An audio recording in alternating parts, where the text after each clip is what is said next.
การก่อสร้างขั้วขามห้วยบ้านมักมีและบ้านหัวดอนไส้ในระยะที่ 2ในตอนเสาร์ของวันที่17มังกรที่ผ่านมานี้อยู่ที่บ้านมักมีและบ้านหัวดอนไส้ได้สืบต่อสร้างขั้วขามห้วยระยะที่ 2การสร้างขั้วขามห้วยแสนภูมิของ2บ้านมักมีและบ้านหัวดอนไส้ได้ปรึกษาหารือกัน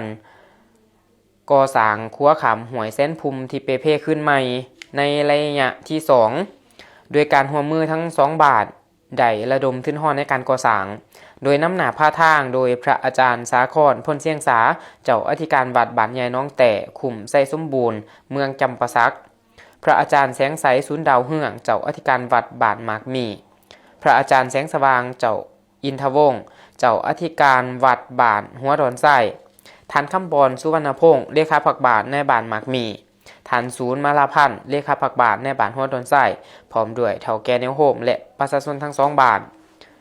ซึ่งการสร้างครัวระยะที่ 2ในเทื่อนี้รวมเป็นเงินมูลค่า35ล้าน4แสนกีบในนั้นประกอบมีเหล็กปูนแห่ทรายและปูนซีโตนรวมมูลค่าทั้งหมด35ล้าน4แสนกีบซึ่งครัวห้วยแสนภูมิที่สร้างแม้นมีความยาว